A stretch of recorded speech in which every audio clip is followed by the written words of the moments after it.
नमस्कार बंधुरा आमी सञ्जित सरकार और तोमरा देखछो सञ्जित स्टाडी सेंटर। आजकेर এই ভিডিওটি গুরুত্বপূর্ণ হতে চলেছে উচ্চ মাধ্যমিক 2025 ছাত্রছাত্রীদের জন্য। আর আজকে এই ভিডিওতে আমি তোমাদের সামনে উচ্চ মাধ্যমিকের পলিটিক্যাল সায়েন্স অর্থাৎ রাষ্ট্রবিজ্ঞান বিষয়ের সম্পূর্ণ সাজেশন তুলে ধরব। মূল ভিডিওতে যাওয়ার আগে সম্পূর্ণ ভিডিওটিকে তোমরা না কেটে দেখো, উপকার তোমরা অবশ্যই পাবে। যারা ভালো মানের স্টুডেন্ট তাদের প্রিপারেশন তো তুঙ্গে, যারা মধ্যম মানের স্টুডেন্ট তারাও মোটামুটি প্রিপারেশন নিয়ে নিয়েছে, কিন্তু যারা দুর্বল মানের স্টুডেন্ট বা যারা এখনো পড়তে বসোনি, হাতে যে কটা দিন সময় আছে এই কটা দিন সময়কে কাজে লাগিয়ে তুমি যদি নিংড়ে দিতে পারো তাহলে তুমিও ভালো ফল করতে পারবে। তুমি নিজের প্রতি শুধু বিশ্বাস রাখো, আর যেটুকু সময় আছে এইটুকু সময়কে কাজে লাগিয়ে তুমি আজকের এই ভিডিওতে বলা প্রশ্নগুলোকে রেডি করে যাও, তুমি পরীক্ষায় ভালো ফল অবশ্যই করবে, এটুকু নিঃসন্দেহে আমি বলতে পারি। তোমাদের ছোট প্রশ্ন যে এমসিকিউ এবং এসিকিউ গুরুত্বপূর্ণ যেগুলো হতে পারে সেটা আমি তোমাদেরকে পরবর্তী ভিডিওতে জানিয়ে দেবো। আজকের এই ভিডিওতে আমি তোমাদের বড় প্রশ্নগুলো বলে দিচ্ছি কোন প্রশ্নগুলো বেশি গুরুত্বপূর্ণ। যারা ভালো মানের স্টুডেন্ট তাদেরকে আমি বলবো অবশ্যই এই ভিডিওতে বলা সবগুলো প্রশ্ন তোমরা রেডি করবে। আর যারা মধ্যম মানের স্টুডেন্ট তাদেরকে বলবো এই ভিডিওতে বলা সাদা কালি দিয়ে ট্রিপল স্টার করা, ডাবল স্টার করা এবং ওয়ান স্টার করা প্রশ্নগুলোকে ভালোভাবে রেডি করবে। আর যারা সারা বছর পড়তেই বসনি, যারা দুর্বল মানের স্টুডেন্ট তাদেরকে বলবো এই ভিডিওতে বলা ট্রিপল স্টার করা প্রশ্নগুলো এবং ডাবল স্টার করা প্রশ্নগুলোকে রেডি করবে। আর যদি তাও না পারো তাহলে এই ভিডিওতে বলা মাত্র 8টি ট্রিপল স্টার করা প্রশ্ন রয়েছে, যে প্রশ্নগুলো তোমরা যদি সঠিকভাবে অনুশীলন করে যেতে পারো তাহলে তোমরা পরীক্ষায় কিন্তু ভালো ফল করবে, নিঃসন্দেহে থেকো। আর বেশি কথা বাড়াবো না, সরাসরি আমরা মূল ভিডিওতে যাব। ভিডিওটি ভালো লেগে থাকলে অবশ্যই লাইক করবে, কমেন্ট করে তোমরা তোমাদের মতামত জানাবে, বন্ধুদের মধ্যে শেয়ার করবে। আর চ্যানেলে প্রথম হয়ে থাকলে অবশ্যই সাবস্ক্রাইব করে পাশে দেওয়া নোটিফিকেশন বেল আইকনটিকে ক্লিক করে রাখবে পরবর্তী আপডেট পাওয়ার জন্য। তো চলো শুরু করা যাক আজকের এই গুরুত্বপূর্ণ ভিডিওটিকে। বন্ধুরা, তোমাদের রাষ্ট্রবিজ্ঞানের বড় প্রশ্নের প্রথম প্রশ্নটি প্রথম অধ্যায় আন্তর্জাতিক সম্পর্ক থেকে হবে। আর এবছর 2025-এর জন্য এই অধ্যায় থেকে 3টে প্রশ্ন তোমাদেরকে পড়তেই হবে। তুমি যত ইউটিউব চ্যানেলই ঘেটে নাও না কেন, তোমাকে কিন্তু এই 3টে প্রশ্নকে পড়তেই হচ্ছে। এবার এই 3টে প্রশ্ন পড়লে এখান থেকে তোমরা 2টো প্রশ্ন পরীক্ষায় পাবে, তোমাদের লিখতে হবে একটি। প্রথম যে প্রশ্নটি রয়েছে, শক্তি বা ক্ষমতা কাকে বলে? শক্তি বা ক্ষমতার মূল উপাদানগুলি আলোচনা করো। 2 নাম্বার, জাতীয় স্বার্থের সংজ্ঞা দাও। জাতীয় স্বার্থ রক্ষার বিভিন্ন উপায়গুলি সংক্ষেপে লেখো বা জাতীয় স্বার্থের প্রকৃতি ব্যাখ্যা করো। এই প্রশ্নটা কীরকম করে বলতে পারে আবার, জাতীয় স্বার্থের সংজ্ঞা দাও। বৈদেশিক নীতি নির্ধারণে জাতীয় স্বার্থের ভূমিকা আলোচনা করো, বা জাতীয় স্বার্থের সংজ্ঞা দাও, জাতীয় শক্তির বা জাতীয় স্বার্থের উপাদানসমূহ আলোচনা করো। তো এই জাতীয় স্বার্থের পাঠটাকে তোমাকে ভালো করে পড়তে হবে। এই প্রথম 2টো পড়লে আশা করি 2টোই পাবে বা একটা পেতে পারো। আর একটা তোমাদের অবশ্যই দেখতে লাগবে, সেটা হচ্ছে বিশ্বায়ন কাকে বলে বা এর সংজ্ঞা লেখো।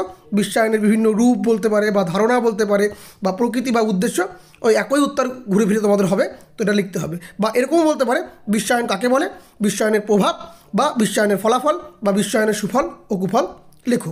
এই প্রশ্নগুলো তোমাকে ভালো করে রেডি করে নাও পরীক্ষার আগে।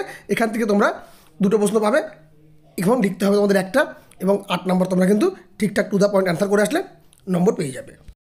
এর পরবর্তীতে পঞ্চম অধ্যায় অর্থাৎ কয়েকটি প্রধান রাজনৈতিক মতবাদ, এই অধ্যায় থেকে এবছরের জন্য একটি প্রশ্নই মোস্ট ইম্পর্টেন্ট, সেটা হচ্ছে উদারনীতিবাদ কাকে বলে? উদারনীতিবাদের মূল সূত্র বা মূল বৈশিষ্ট্য বা মূল নীতিগুলি ব্যাখ্যা করো। এই প্রশ্নটাই টপমোস্ট প্রশ্ন, যে প্রশ্নটা এবার আসার মতো। আর একটি প্রশ্ন তোমরা অবশ্যই দেখে রাখবে, রাষ্ট্র সম্পর্কিত বা রাষ্ট্রের প্রকৃতি সম্পর্কিত মার্ক্সের রাষ্ট্রতত্ত্বটি আলোচনা করো। বা এরকমও বলতে পারে রাষ্ট্রের শ্রেণী সংগ্রাম বা বিপ্লব সম্পর্কিত মার্ক্সীয় তত্ত্ব বা মার্ক্সের মূলনীতি বা সূত্রগুলি আলোচনা করো। এই প্রশ্নটা কিন্তু দেখবে। এই 2টো প্রশ্ন দেখে গেলেই আশা করি এখান থেকে তোমরা কমন পেয়ে যাবে। আর যারা অতিরিক্ত প্রশ্ন দেখতে চাইছো, যারা ভালো মানের স্টুডেন্ট, যাদের সমস্ত সিলেবাস পড়া হয়ে গেছে, তারা এক্সট্রা 2টো প্রশ্ন দেখে রাখবে। গান্ধীজি সত্যাগ্রহ ও সর্বোদয় সমাজ ও রাজনৈতিক দর্শনের মূল সূত্রগুলি লেখো, এবং কার্ল মার্ক্সের দ্বন্দ্বমূলক বস্তুবাদ বা ঐতিহাসিক তত্ত্বটি আলোচনা করো। বুঝতে পেরেছো? কিন্তু মোস্ট ইম্পর্টেন্ট কিন্তু প্রথম 2টা, তার ভিতর থেকে প্রথম একটি প্রশ্ন। এরপর তোমাদের ষষ্ঠ অধ্যায় সরকারের বিভিন্ন বিভাগ, এই অধ্যায় থেকেও মোস্ট ইম্পর্টেন্ট একটি প্রশ্ন, ক্ষমতা স্বতন্ত্রীকরণ নীতি কী? ক্ষমতা স্বতন্ত্রীকরণ নীতির পক্ষে ও বিপক্ষে যুক্তিগুলি আলোচনা করো। বা প্রশ্নটা ঘুরিয়ে এভাবে বলতে পারে, ক্ষমতা স্বতন্ত্রীকরণ নীতি বলতে কী বোঝো? পূর্ণ বা কঠোর ক্ষমতা স্বতন্ত্রীকরণ নীতি সম্ভব নয়, কাম্যও নয়, মন্তব্যটির যথার্থতা বিচার করো। এই প্রশ্নটাই সবচেয়ে বেশি গুরুত্বপূর্ণ। এবং এর পাশাপাশি আরেকটি প্রশ্ন না দেখলেই নয়, দেখতে তোমাদের লাগবেই, সেটি হচ্ছে দ্বিতীয় প্রশ্ন, এক কক্ষ ও দ্বিকক্ষ বিশিষ্ট আইনসভার পক্ষে বিপক্ষে যুক্তি দাও। এক কক্ষকে আলাদাভাবে পড়বে, দ্বিকক্ষকে আলাদাভাবে পড়বে। এই দুটোর ভিতর থেকে এক কক্ষটা কিন্তু বেশি গুরুত্বপূর্ণ। আর যারা অতিরিক্ত প্রশ্ন দেখতে চাইছো তারা অবশ্যই দেখে রাখবে, বিচার বিভাগীয় সমীক্ষা বলতে কী বোঝো? বিচার বিভাগীয় স্বাধীনতা কীভাবে সংরক্ষিত হয় আলোচনা করো। এবং আধুনিক রাষ্ট্রে শাসন বিভাগ, বিচার বিভাগ, আইন বিভাগের কার্যাবলী আলোচনা করো। শাসন বিভাগ গুরুত্বপূর্ণ নয়। যারা দুর্বল মানের স্টুডেন্ট তারা প্রথম 2টোকেই কিন্তু ভালো করে পড়বে। বোঝা গেল? এরপরে তোমাদের সপ্তম অধ্যায় ভারতের শাসন বিভাগ। এখান থেকে তোমাদের দুটো প্রশ্ন ভালো করে পড়ে রাখতে হবে। ভারতের রাষ্ট্রপতির ক্ষমতা, কার্যাবলী ও পদমর্যাদা আলোচনা করো, এবং ভারতের কোনো একটি অঙ্গরাজ্যের বা বলতে পারে পশ্চিমবঙ্গের মুখ্যমন্ত্রীর ক্ষমতা, কার্যাবলী ও পদমর্যাদা আলোচনা করো। এই দুটো প্রশ্নই খুব ভালো করে রেডি করবে, তবে রাষ্ট্রপতির ক্ষমতা কিন্তু বেশি গুরুত্বপূর্ণ রয়েছে। তো এই দুটো পার্ট পড়লে এখান থেকে তোমরা প্রশ্ন কমন পেয়ে যাবে।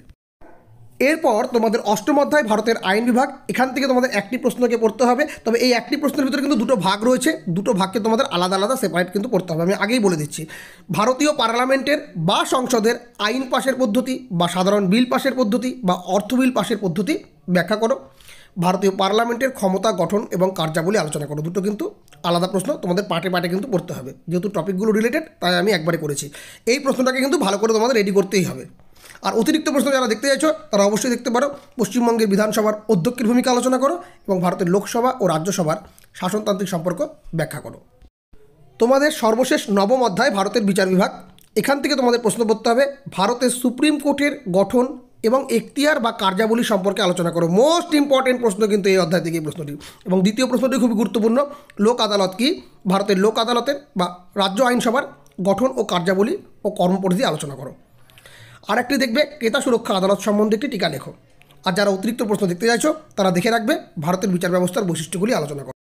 তো বন্ধুরা, তোমাদের এই সাজেশনের ভিতরে সাদা কালিতে যে প্রশ্নগুলো লেখা আছে, এই প্রশ্নগুলো তুমি উত্তম মানের স্টুডেন্ট হও, মধ্যম মানের স্টুডেন্ট হও বা দুর্বল মানের স্টুডেন্ট হও, তারা কিন্তু খুব ভালোভাবে রেডি করবে। আর যারা বেশি প্রশ্ন পড়তে চাও তারা অবশ্যই অতিরিক্ত প্রশ্নগুলো দেখে যেতে পারো।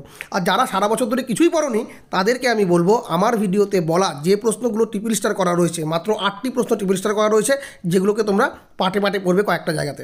যদি পড়ে নিতে পারো তাহলে এখান থেকে কিন্তু তোমরা প্রশ্ন কমন পেয়ে যাবে এবং পরীক্ষা কিন্তু তোমরা ভালো দিয়ে আসতে পারবে। আর কেন দিবে না, হাতে যেটুকু সময় আছে সেটুকু সময়কে কাজে লাগিয়ে তোমরা যদি মনোযোগ সহকারে প্রিপারেশন নিতে পারো তাহলে অবশ্যই তোমরা ভালো ফল করতে পারবে, এটুকু আমার বিশ্বাস রয়েছে। তো আজকের মতো ভিডিও এখানে শেষ করছি।